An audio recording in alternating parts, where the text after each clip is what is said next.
Hello, I'm the flower man Wayne DeBey, and it is March. And you know what that means? Well, outside of green beer, it also means it's a month of green. It's when the month starts, the landscape starts to turn green again. So tonight I thought I would like to play with all green. We call that monochromatic and got a lot of ways to go with it. So let's just get started. Got this low green pot. Thought this would be a fun one to start with. And I want to take a big broadleaf. This is an aspidistra leaf. The Victorians knew it as cast iron plant. And I want to take this and I want to go ahead and curl this down into the water. This is one of those foliages.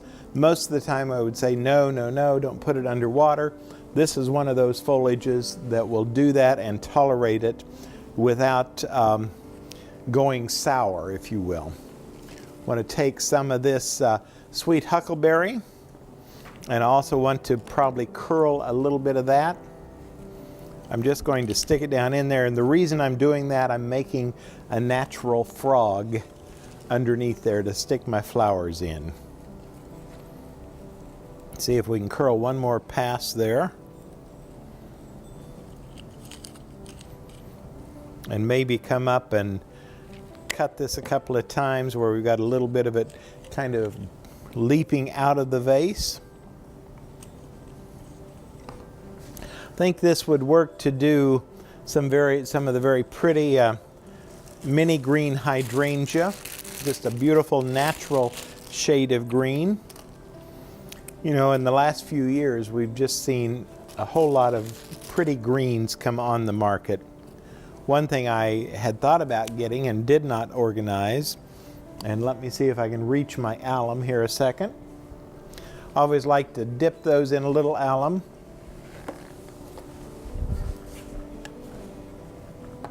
It is one of those processes that does seem to really benefit hydrangea. So we'll just drop it in there. Come around, and it's got hydrangea have got big beautiful leaves, but they don't always hold real well, so we're going to take them back up to the blossom head itself. If I were doing this in a vase, a taller vase, I probably would not cut them off so low. I have some very pretty green Hypericum. And this, I think we've talked about before. This is commonly known as St. John's wort. This is what the bud stage looks like. This is not really a berry, but actually a flower bud. It's a very tight blossom and it will hold well. And so we use it in place of a berry in modern day floristry.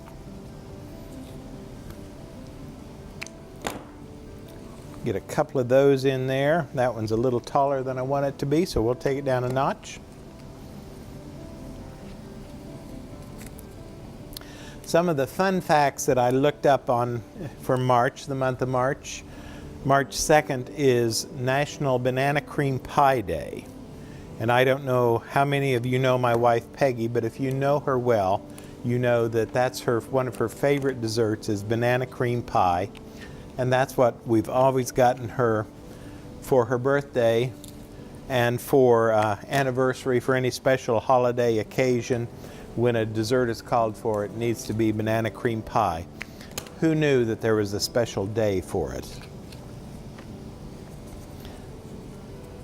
Sometimes they have a little bit of brown around the bud, and I like to take that off. That's just a matter of kind of cleaning it up. I'm going to get rid of that and toss it on the floor. Have some very pretty natural, this is a natural green in a carnation, and these just came in a day ago, so they're very tight. They will more than double in size given a little bit of time, but I didn't have time to get them to that stage this pass. And really, when we're looking at this, we're doing something low. We're doing something, this would be great maybe to place on a coffee table, something where you're standing over it or sitting over it and looking down into it. And if you notice that mostly what we've got in here are very round flowers. The berries are round, the hydrangeas are essentially round, the carnations are a round blossom as well. And there's nothing wrong with that. It's just sometimes I just think I need to break that up a little. I don't want it just round, round, round. So I might try to figure out some way to do that. One easy way would be with foliages. Would add a little bit of height. Got a stem of this beautiful Israeli ruscus, and it is, again, a great lasting foliage. I'm going to clip it in two, make two pieces. Pull one into the center. That starts to add a little bit of height, a little bit of interest. I've got this good natural whorl, and I've clipped it off right at that point. So we're going to take that and tuck it in. There's kind of a spot back here that I think can use a little something. We'll tuck it in there.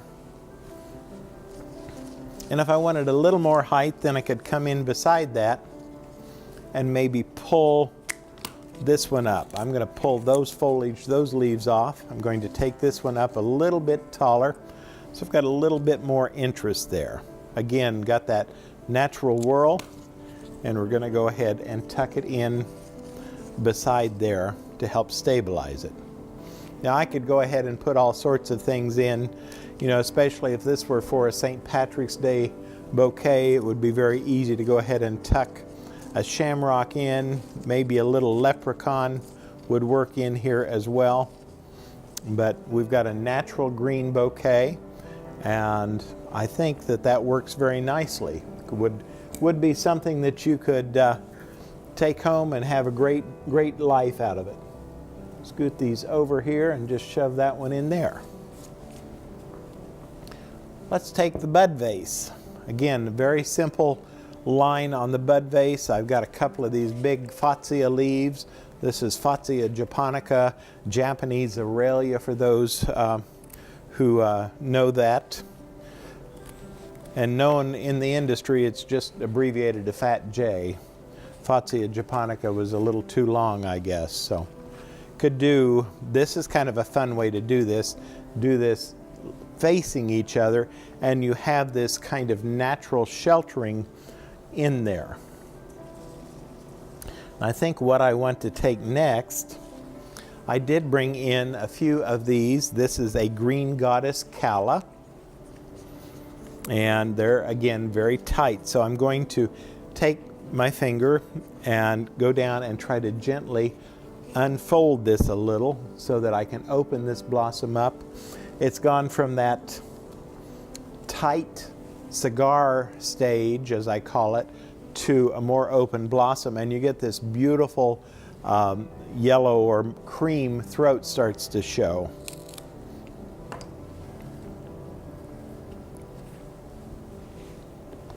We'll see if we can do that twice successfully. Sometimes you break the blossoms in doing this, so it is a matter of understanding the pressure, and you definitely want your blossoms to be warm. And this one isn't quite to the stage where it's going to want to open as nice, so I'm just not going to mess with it for fear I'll damage the blossom. I am going to take and massage the stem because it's got quite a curve to it, and I want it to be a little bit straighter. Callas have very fleshy stems, and so you can massage them and pull them into the shape that you want. Now, whether they stay there or not is another question. But at least for the moment, you can get it to go into the shape that you want it to.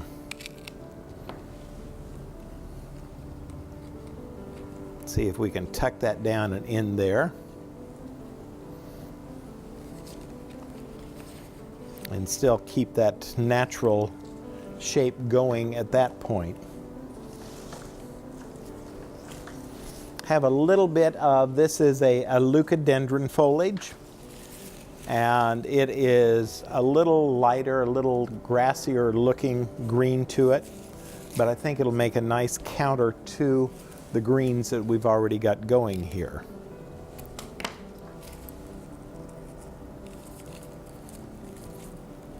See if we can get that to tuck in there.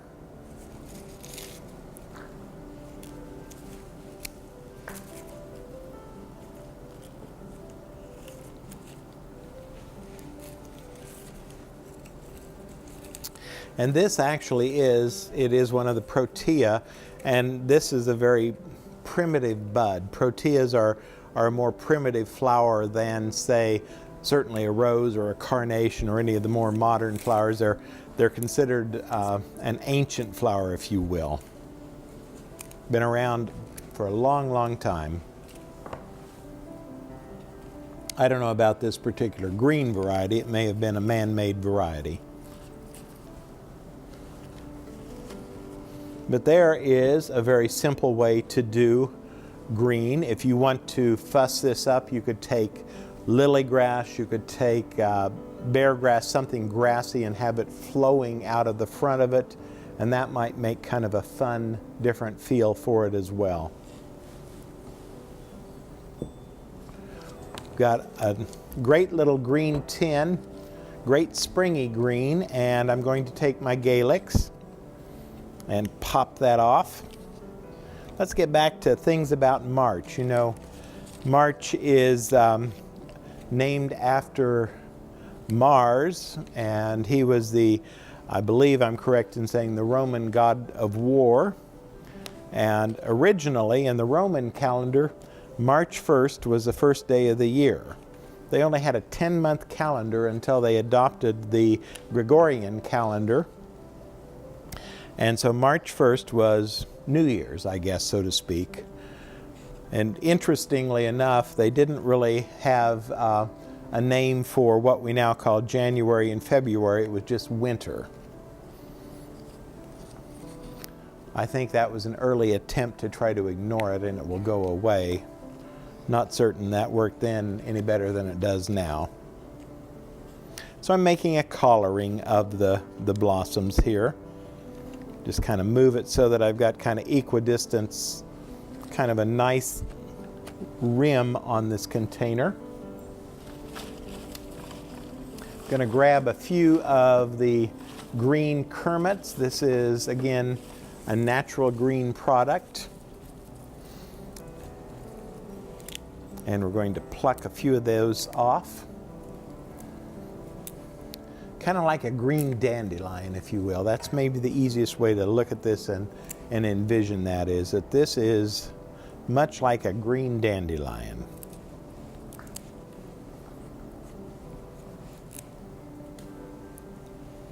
That one got bent and broke, so we'll cut it above where that bent is, so it will go ahead and drink and mature, come on out and bloom. So I'm just doing a basic round arrangement with this as well.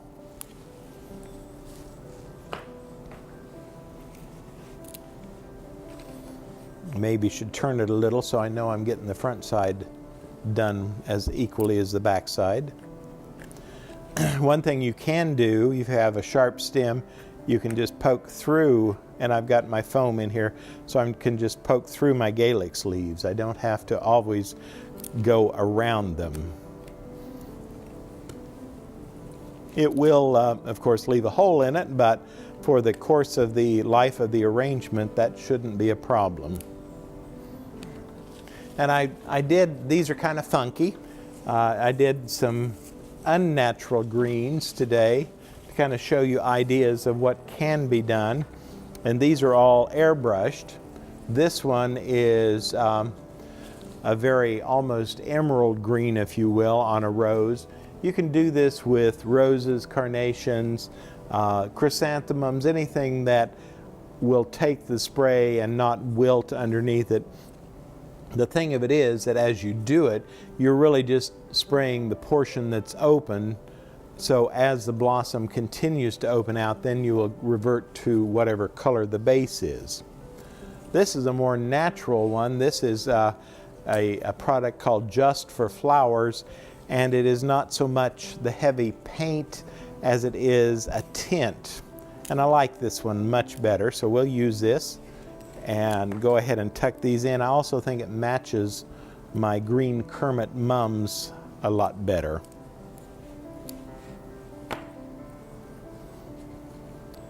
tuck those in. This is a little spray rose. And the third one that I did was an olive. And that's pretty bright. I think I'll leave that one alone, but I just wanted to show you that we can change the colors of flowers if you need a specific color. We can also, in some cases, utilize dyes through the stem that produce very pretty flowers, but that takes a little bit of time. If you need a specific color and you don't know if it's natural or not, you might call a florist ahead and give them a chance to create that color for you. So we've got this kind of up and around. I want to come in here now, and I think with about 4 of these I can go ahead and fill in underneath. I'm going to fluff them just a touch. Come in here.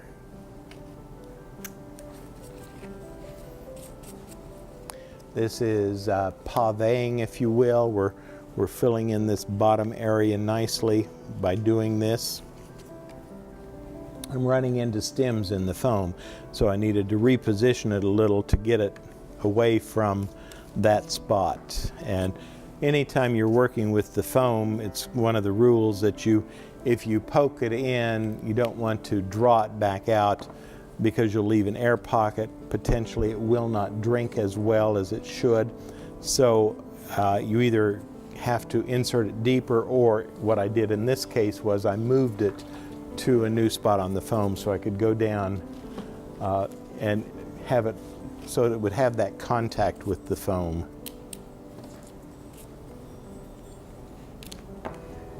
So I decided in the end that I needed a 5th one in the center.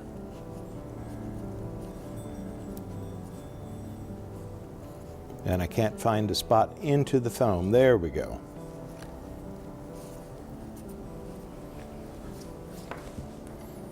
And we could tuck some of the Hypericum into this as well. Again, great texture. I like the Hypericum a lot, so when I can get it and it's pretty, I'll utilize it. I'm going to pluck the big leaves off.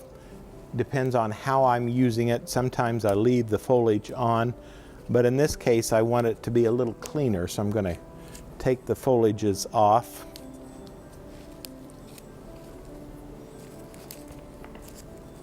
Going to tuck it down in.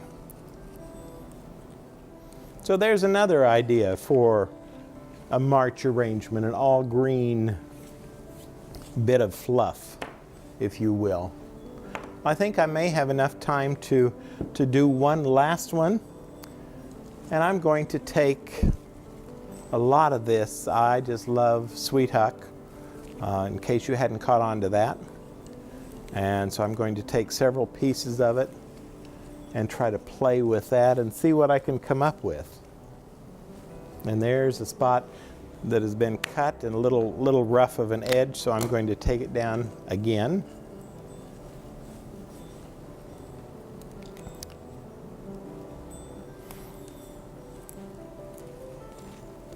There's something just wild and kind of springy about this that I have always enjoyed a lot.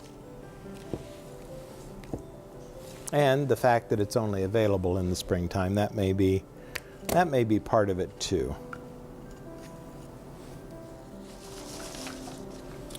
Get a couple of the ruscus. I've got well, maybe some aspidistra, a piece or two of salal. The rate I'm going, this may end up just being an all foliage bouquet. And that is one of the trends that we are seeing. People are doing just all foliage bouquets. Probably they tend to be more of a single type of foliage, but certainly could do this sort of thing as well. If you want something that's long lasting and just adding a little bit of life to your home, this might be an option for you to do this all foliage bouquet. And again, I'm cutting these off. I'm kind of trying to square the bottom and then tucking them down into the vase a little bit further that way. Take some of the good dark green of the salal and just come and tuck this tuck this in here as well. I always try to look at my foliage. Here's a leaf that a bug has gotten to, so I'm going to prune that off. I have an argument with a friend about whether I should leave that on or not. She thinks it's natural and so I should just leave it, but I try to tell her, well, I'm trying to be professional, so I think it needs to be cleaned up. Come and center it with a couple of pieces of this ruscus. A little tall. We'll try it again.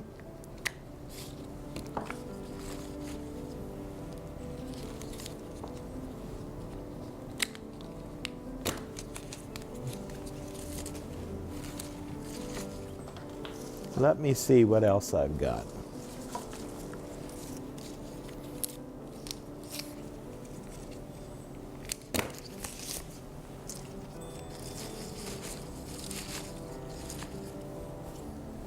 So there would be a natural foliage bouquet now.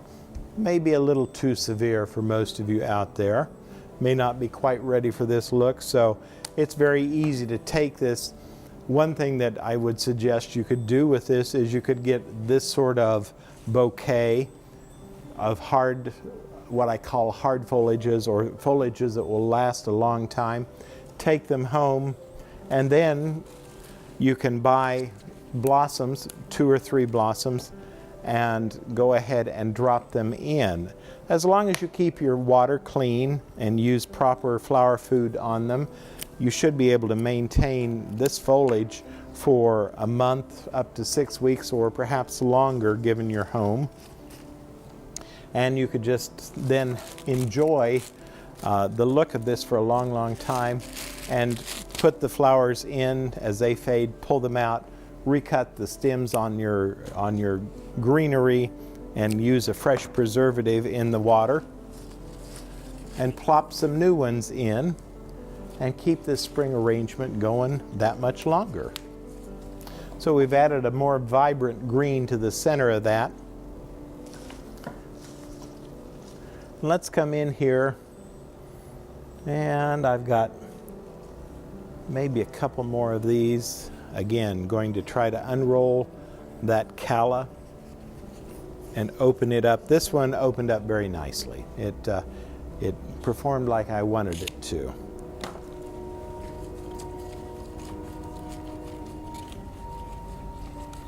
And I'm running into something down there, so need to kind of pull it aside and see what I found that I can't get through. I made too good of a frog. I've tightened it up a little too much. There we are. One more. This one is a little more open as well. So we'll go ahead and tuck my finger in the middle of it and try to unfurl that. See if we can get that to unroll. If we don't get it quite where we want it to, we've at least started to open it, and it should then go ahead and do that on its own.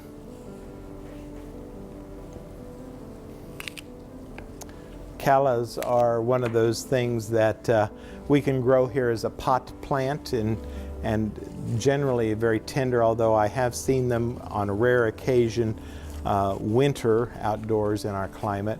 Generally you would grow them as a pot plant and then pull them in the winter, and as soon as they start to grow, then, well, it depends on the weather, but obviously don't want to freeze them, but put them back out in the summer and let them come on up and bloom. So here we've taken that all green arrangement of foliage, tucked a little bit of color in it.